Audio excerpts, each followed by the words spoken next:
Bun venit la Odivu, podcastul în care vorbim despre motivație, sens și reconectare profesională. Eu sunt Raluca Răduță, coach transformațional și consultant în design thinking.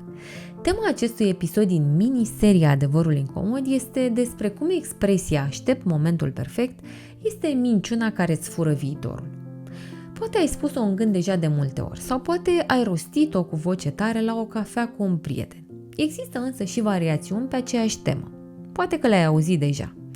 Nu este încă momentul. Mai trebuie să învăți niște lucruri. Nu sunt sigur dacă ideea asta este cu adevărat bună. Poate după ce termin cursul pe care tocmai l-am început. Poate după vacanța de vară. Poate după proiectul ăsta mare care a început la birou. Poate după. Și adaug aici varianta ta. La ce ai spus oare în ultimile 3 luni? Poate după. Sună cunoscut pentru tine? La început, pare o decizie foarte înțeleaptă, cu adevărat matură, să amâni un pic lucrurile, pentru că în felul acesta eviți să te grăbești. Planifici lucrurile, te pregătești, nu sari direct la acțiune. De fapt, în spate este totuși o așteptare periculoasă, pentru că tu aștepți momentul perfect care nu vrea să mai vină. Între timp trece o lună, trec 3 luni, apoi trece un an și încă 10. Și ce se acumulează nu este progresul, ci sunt ani și nu doar ani, ci și frustrarea, vinovăția, autosabotajul subtil. Pentru că în mintea ta apar tot felul de gânduri. Vezi, tot nu ai făcut nimic, nu ești tu făcut pentru asta. Iar când privești în jur, alții parcă nu au absolut nicio piedică, parcă sunt niște rachete, se mișcă, sunt activi, se conectează cu oamenii, creează, lansează. Și din nou ajungi să ai același gând. Sigur nu sunt eu făcut pentru asta. Dar oare te-ai întrebat vreodată dacă este sau nu vorba despre ce poți face cu adevărat? Dacă ești chiar potrivit să faci sau nu acel lucru la care te-ai tot gândit? Cum știi tu dacă ești cu adevărat potrivit dacă nu ai încercat încă acel lucru? Pentru că nu este despre ce poți face și ce nu poți face, ci este vorba despre ce anume ai ales să tot amâni. Acum între noi fie vorba, vreau să te întreb ceva. Deseori îmi pun și eu această întrebare, mai ales atunci când tot amân să fac lucruri. Dacă tot spui de luni bune că nu este momentul, când crezi că o să vină acel moment? Ia spune-mi, ce răspunsuri îți vin în minte? Dacă tot spui de luni bune că nu este momentul, când crezi că o să vină acel moment? O să spun ce apare la mine, în mintea mea, în momentul în care îmi pun această întrebare și de obicei sunt 3 gânduri. Când nu o să mai fie frică de ce o să urmeze? Când o să am mai mult timp? Când o să am mai multă energie? Doar că adevărul incomod este că acest moment perfect nu vine singur, nu cade de undeva din cer. Nu este un tren care ajunge în gară cu o pancartă luminoasă și spune gata, am ajuns, eu sunt momentul perfect. Ideea de moment perfect este un mit care te ține pe loc pentru că tu îți aștepți rândul și în loc să acționezi, îți aștepți în continuare rândul. Și așa te întorci la încă un curs, la încă o carte, la alte lucruri pe care le planifici pentru la anul, la o altă zi în care spui nu acum. Doar că adevărul care te poate elibera chiar în acest moment este că nu o să simți niciodată cu adevărat că ești pregătit să începi, nu o să simți niciodată cu adevărat că astăzi este momentul perfect. Claritatea și motivația vin din acțiune, iar viața se construiește, nu se proiectează doar pe hârtie sau se imaginează în mintea ta și nici nu apare sau se construiește spunând lasă că vine el momentul potrivit. Așa că aș vrea să te provoc un pic.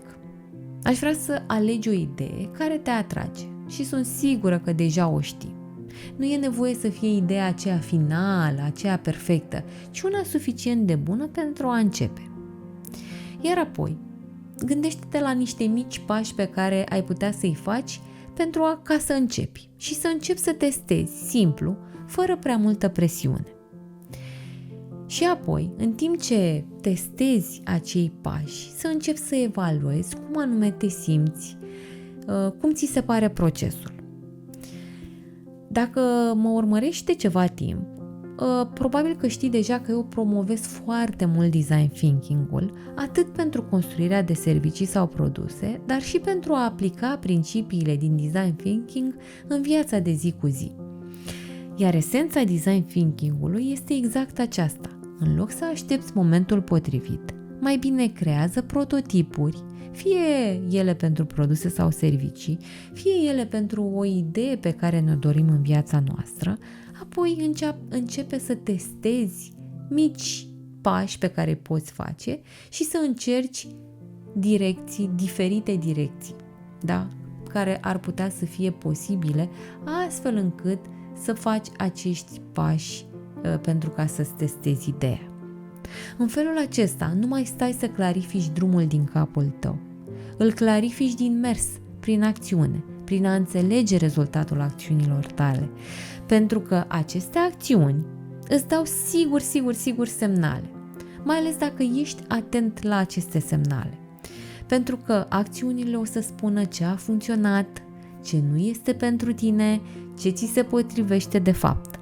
Iar în felul acesta începi să ai claritate, începi să ai motivație și începi să îți construiești direcția. Adevărul incomod, momentul perfect nu vine, nu cade din cer. Nu există o zi din calendar în care să te trezești brusc cu motivație, claritate, timp liber și zero frici. Cum ar fi asta? Să te trezești brusc cu motivație, claritate, timp liber și zero frici. Și totuși, mulți oameni își anulează propriul potențial în numele unei zile ideale care nu vine niciodată. Iar dacă tu aștepți un semn ca să începi, eu vreau să ți-l dau chiar acum. Astăzi este ziua ideală ca să începi. Nu mai aștepta să se alinieze toate planetele. Începi astăzi, poți să începi să testezi. Nu trebuie să știi tot, e nevoie doar să faci un pas, un mic prototip și o acțiune reală. Iar în locul fricii pe care o simți când te gândești că nu știi încotro te va aduce acest drum, întreabă-te: ce pot testa azi în siguranță cu resursele pe care le am? Adevărul incomod este că așteptarea momentului potrivit este minciuna care îți fură viitorul. Pentru că poți începe chiar de astăzi să construiești din mers. Poți să începi să construiești și să înveți, să greșești, să ajustezi. Doar că ajungi să creezi pas cu pas drumul tău. Și uite așa, frica ta se transformă în curajul de a merge mai departe. Dacă te regăsești și tu într-un astfel de scenariu și vrei să explorăm împreună cum ai putea să construiești drumul tău profesional de acum încolo, îmbinând poate full-time jobul cu proiectul tău personal, scrie-mi pe hello@ralucarăduță.com. De asemenea, dacă îți dorești să găsești mai multe resurse despre motivație, design thinking, poți să citești articolele de pe blogul meu de pe ralucarăduță.ro. Până data viitoare, amintește-ți, claritatea nu vine din gândire excesivă, vine din acțiune, din curaj, dintr-un mic pas făcut cu intenție. Îți mulțumesc că ești aici și nu uita, nu ești un robot și nu ești leneș, ești un om și motivația ta are nevoie de grija ta, nu de critică. Ne auzim curând. Rock it with grace!